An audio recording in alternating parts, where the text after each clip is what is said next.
Sellers decide to work with you within the first 7 minutes. And in this video, I'm going to share with you 5 different tips on how you can optimize that first 7 minutes to make sure that you are the chosen one when they decide to work with a real estate agent. Okay, number 1, I like to call it, you can see right here, P&P. What is P&P? It's pre-frame and position. And I like to do this by sending what I like to call an authority video ahead of time that sets clear expectations of how things are going to go. And when you do this, it allows them to see who you are, see your mannerisms, so there's no surprises when you get to the first appointment. They're not surprised that you have a handlebar mustache or what you look like or your tonality in your voice. There's no surprises. And we can do this ahead of time with a video. But setting clear expectations too of how this is gonna go puts you in a power position as well, because you are setting the ground rules and positioning yourself as the leader in this, and ultimately that is what the seller is looking for as well. So you do this through an authority video. And yes, I have a script for exactly how to say this and how to do this. However, you can put this together yourself through many different versions of creating it on your phone, Loom, whatever it may be for you. But I highly suggest, if you'd like to optimize the first 7 minutes, you set the pre-frame and position yourself ahead of time with an authority video. Which leads us into number 2, which I like to call M&M.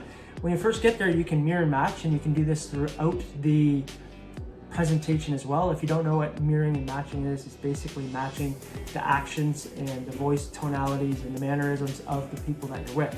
It builds rapport at a subconscious level. It builds rapport, and typically they will not notice that you're doing that.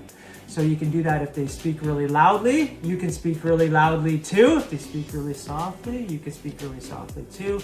If they're holding their hands like this, you can hold your hands like this. If they're like this, what I suggest is you always get them to open them up. That means that they're closed off to you. Anyways, you would like to build rapport with them and trust very quickly. And you can also do this by complimenting. Boy, I really like your shirt, I really like your hair. Don't do this just to do it, like authentically mean it, of course, but complimenting somebody, using their name, mirroring and matching right off the hop. These are things that you can do to optimize the first 7 minutes when you meet somebody, is saying, hey, I really like your earrings, and warming up to them and using these little hacks to build rapport very quickly with them.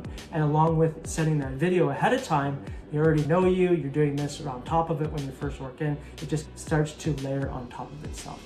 Okay, number 3, give V. What's give V? Give value. Okay, figure out a way, something that you can bring. Is there a gift that you can put together for them? When I first got into business, what I was doing is I would get an orchid. And it's something that I knew that I could leave behind. It would last. So say they were to make a decision on the appointment, at least it'd be left behind. And every time they looked at it, they would think about me. Okay, so think about something nice you can provide them or leave with them. Right now, I put what I like to call a goodie box together, and I bring it to my first appointment because I bring everything into 2 appointments. You can bring this goodie box there, and you can have chocolate in there. You can have local, if there's local businesses and they have treats or whatever there may be, you can have coupons in there. You can, whatever it is, it could be branding material, but I do what is called a goodie box, and I put that together. So I highly suggest you bring them a gift. Everybody typically likes gifts. If you know your love language, like sometimes gifts is on the lower end. I know for me, it's like my last one is gifts, and quality time is my first one. So knowing your love languages as a side note is very handy to any type of relationship, knowing your love language is what one speaks to you. Anyways, gifts, leaving a gift behind can be very beneficial as well when you get there, and everybody likes surprises, and it's a pleasant surprise. So again, so now we've done the video, we're mirroring and matching, we're connecting with them really well, we're complimenting them, and now we've brought them a gift on top of it. It's like, boom, right on top of each other. Okay, which leads us into number 4 is, I say ask Q. What's ask Q? Ask quality questions, okay? Everybody loves to talk about themselves, believe it or not. And you might like to talk about yourself too. I like to talk about myself too. However, when you're there for somebody else, really direct the conversation around them. There's an acronym called FOR that I learned. Some of you might have already heard about it. It's family, occupation, recreation, and dreams. You can ask a lot of questions around that. But typically, people feel like they really like you and they really had a joyful time with you when they're talking about themselves. They don't even realize why they had a good experience with you. It's because you had them talking about themselves all the time, okay, constantly. They should typically be doing 90% of the talking, and you should be doing 10% of the talking when you're in there. So having the mindset of what quality questions can I ask this person to understand them, to get better to know them, but allow them to talk and share themselves and their background story, and really be receptive when you're going into those presentations. Is put your listening ears on. I like to say I'm a really good active listener, and I can hold space for people. And when you go into the listening presentation, I think that's really important, to hold space with people and ask quality questions and allow them to do the talking, because they will leave the conversation. They won't even know why they felt really good around you, and it's typically because they talked about themselves the whole time.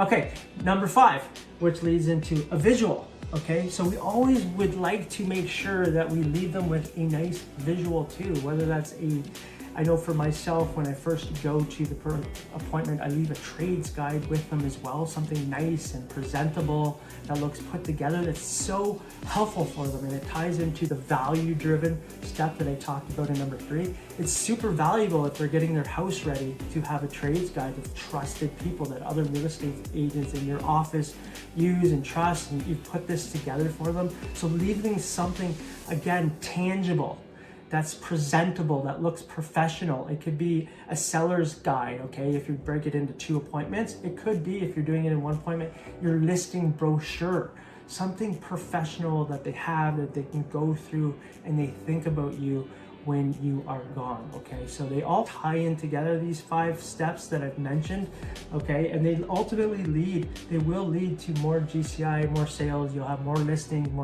lead to more leads. All the top agents focus on listings. So if you can optimize these 5 tips that I'm sharing with you in this video, you will honestly, you'll see your GCI skyrocket. And if you are newer in the industry, please, I really suggest that you pay attention to these little helpful hints, and it'll really help you convert at your listing presentations. And if you'd like to learn a little bit more about listing presentations, I've done a few other videos too. But again, I've also put together a goal setting spreadsheet. It's very helpful to set your target and know where you're going, and to know how many appointments you have to ultimately hit the GCI that you like. If you'd like a copy of that, comment goal setting below, and I'll send you the link to download your goal setting spreadsheet with a tutorial video of like exactly how to use that too. It's very helpful. It comes with it, and I'll send that to you as well. Okay, so if you like this video, please subscribe, give me a thumbs up. And if you'd like to learn a little bit more about listing presentations, watch this video right here. I've done another video on helpful things to look out for when you're at your listing presentation. Okay, I will see you on the next video. Bye for now.